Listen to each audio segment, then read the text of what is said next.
வணக்கம் உறவுகளே. இன்றைய பார்த்தோம்னு சொன்னால் நான் தமிழன் யூடியூப் சேனலூடாக என்ன பார்க்க போகிறோம்னு சொல்லி, அதாவது பரபரப்பாக பேசப்பட்டு கொண்டிருக்கிற சாவச்சேரி ஆதார வைத்தியசாலையின் முன்னாள் மெடிக்கல் சூப்பரிண்டனாக நியமிக்கப்பட்ட வைத்தியர் அர்ஜுனா ராமநாதன் அர்ஜுனா சம்பந்தமாக தான் இந்த தகவலும் வெளியிடப்பட்டு போகிறோம். என்னென்னு சொல்லி பார்த்தோம்னு சொன்னால், நேற்று அவர்கிட்ட ஃபேஸ்புக் பக்கத்தினூடாக வெளியிட்டிருந்தவர், அதாவது சுகாதார அமைச்சருக்கு சென்று நாள் முழுக்க தான் காத்திருப்பதாகவும் அது சம்பந்தமான இப்படியான ஒரு காணொலியை வெளியிட்டிருந்தவர், ஒரு பதிவை வெளியிட்டிருந்தவர். ஆனால் அது சம்பந்தமாக அப்புறம் என்ன நடந்தது, எப்படியான ஏதாவது அறிவுறுத்தல்கள் அவருக்கு கிடைத்ததா, அது சம்பந்தமாக எதுவும் இதுவரை வெளியாகவில்லை, அவர் வெளியிடவில்லை உத்தியோகபூர்வமாக.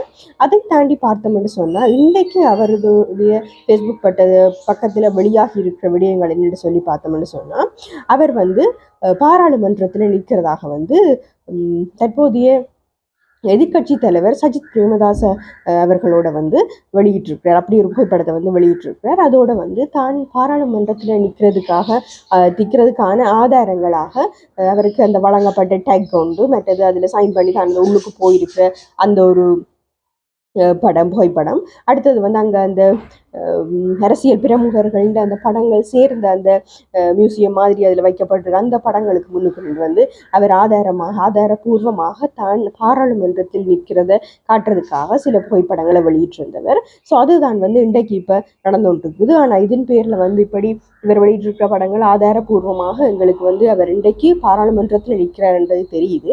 ஆனால் அது என்ன சம்பந்தமான விடயத்துக்காக இவர் போயிருக்கிறார், யாராவது இந்த அழைப்பின் பேர்லையா ஏதாவது நல்ல விடயம் ஒன்று வரப்போகிறதா, அதுகள் சம்பந்தமாக விடயங்கள் இன்னும் அவர்கிட்ட ஃபேஸ்புக் பக்கத்தில் இன்னும் வெளியாகவில்லை. அடுத்தடுத்த பதிவுகளாகவோ அல்லது காணொலிகளாகவோ இப்படியான விடயங்கள் அவரால் வெளியிடப்படலாம் என்று எதிர்பார்க்கப்படுவது. நேற்று அவர் சுகாதார அமைச்சிற்கு சென்றது சம்பந்தமான விடயமும் இன்னும் வெளியிடப்படவில்லை. அது என்னதுக்காக அவர் அதில் நடந்த விடயங்கள் என்ன தான் காத்திருப்பது சம்பந்தமாக போட்டிருந்தவர். பட் வேறு விடயங்கள் அதில் வெளியாகவில்லை.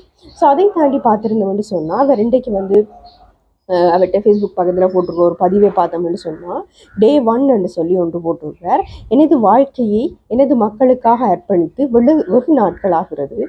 இந்த பெரும் சுமையை எனது சின்ன கரங்களில் சுமத்தி அழகு பார்க்கும் எனது இனிய தமிழ் மக்களுக்கு எனது மனமார்ந்த நன்றிகள். உங்களுடைய இந்த நம்பிக்கையை இந்த கணத்தில் நான் பிழையான வழியில் அவமதிப்பேன் என்றால் எனது வீரம் செறிந்த தமிழினத்திற்கு இழைக்கும் மிகப்பெரிய துரோகி நானாக இருப்பேன் என்று சொல்லியிருக்கிறார். அதோட பார்த்தோம்னு சொன்னால், இந்த உன்னதமான பணியை எனக்கு தந்த எனதருமை மக்கள் சொந்தங்கள், இந்த வீர போராட்டத்திலே தங்களையே ஆகுதியாக்கி கொண்ட அண்ணாமார்கள், அக்காமார்கள், தம்பி தங்கைகள் அனைவருக்கும் என்னால் செய்யக்கூடிய ஒரே ஒரு நன்றி கடன் இது மட்டுமே. எப்போதுமே உங்கள் நம்பிக்கை புதல்வனாக இருந்து மரணிப்பேன் என்று சொல்லிக்கொண்டு, இனிவரும் காலங்கள் நமக்கு மிக முக்கியமான காலமாக இருக்கும் என்பதை நான் அறிவேன் என்பதையும் சொல்லிக்கொண்டு, எனக்கான மக்களின் போராட்டத்தில் இன்றிலிருந்து நான் முழுமையாக அர்ப்பணித்து கொண்டு விட்டேன் என்பதை சொல்லி இந்த பதிவை நான் பதிவிடுகிறேன். நாங்கள் மீண்டும் சந்திப்போம் என்று சொல்லி ஒரு போஸ்ட் போட்டிருக்கிறார். ஸோ அது சம்பந்தமான விடயங்களை தான் இப்போ கடைசியாக வந்திருக்கிற அந்த போஸ்ட்.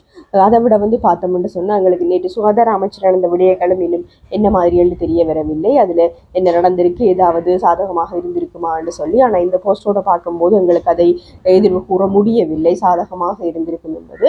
அதோட பார்த்தோம்னு சொன்னால், இன்றைக்கு இலங்கையின் பாராளுமன்றத்தில் அவர் இருக்கிறதாக சில புகைப்படங்கள் வெளியிட்டிருக்கிறார், தான் போட்டிருக்கிறார். அதற்கான சில ஆதாரங்களையும் ஒன்று அவர் தற்போதைய எதிர்கட்சி தலைவர் பிரேமதாச அவர்களோடையும் இந்த புகைப்படத்தை வெளியிட்டிருக்கிறார். இது பின்னணி என்ன, எதற்காக அழைக்கப்பட்டார், அப்படியான ஏதாவது நல்ல விஷயங்கள் நடந்ததா, மக்கள் எதிர்பார்க்கின்ற ஏதாவது அவாக்கள் இங்கு பூர்த்தியாக இருக்குமா என்ற ஒரு ஆவலோடு தான் நாங்களும் இருக்கிறோம். ஸோ அது சம்பந்தமான விடயங்கள் அடுத்தடுத்து அவரால் வெளியிடப்படலாம் என்று எதிர்பார்த்து கொண்டு அடுத்த இன்னொரு காணொலியில் சந்திப்போம். நன்றி, வணக்கம்.